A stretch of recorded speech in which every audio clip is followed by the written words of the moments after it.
Une nouvelle étape a été franchie ce matin dans la reconstruction de la flèche de Notre-Dame de Paris. Avec le montage à blanc du fût de cette structure, une visite de chantier était organisée à Briey, en Meurthe-et-Moselle, dans l'atelier où sont taillées les pièces de la charpente.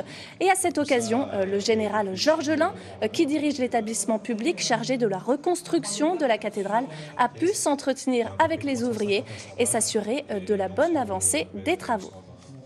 La structure qui vient d'être achevée constitue la partie basse de la flèche, une charpente de 20 mètres de haut qui a nécessité plus de 2 mois de travail. Son montage à blanc constitue la toute dernière étape, une sorte de répétition générale avant son installation définitive début août à Paris. Reportage de Lodoïs Gravel et Pascal Tine. Derrière cet échafaudage se trouve l'un des assemblages les plus complexes de la charpente de la flèche de Notre-Dame. 285 pièces de chêne massif sont réunies ici pour former ce que l'on appelle le fût.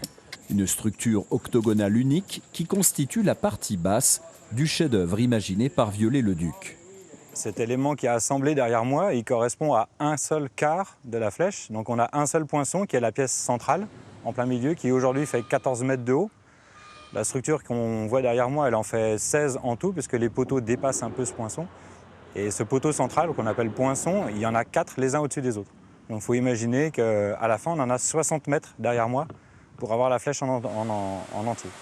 La découpe des poutres et la réalisation des assemblages du fût ont nécessité plus de 10 000 heures de travail. Un ouvrage confié à une quarantaine de charpentiers expérimentés issus de 4 entreprises.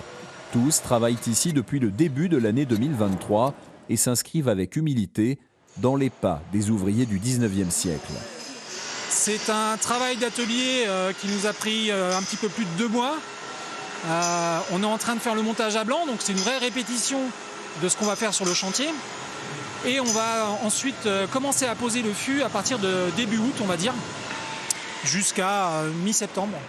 Après le montage du fût, la prochaine étape dans la reconstruction de la flèche sera l'assemblage de l'étage ajouré. Il comportera des fenêtres de style gothique comme celle-ci, ainsi que des balustrades dans le même style de celles imaginées par Viollet-le-Duc. À terme, elles seront recouvertes de plomb comme l'ensemble de la structure. La totalité de la charpente de la flèche de Notre-Dame devrait s'élever dans le ciel de Paris d'ici l'automne.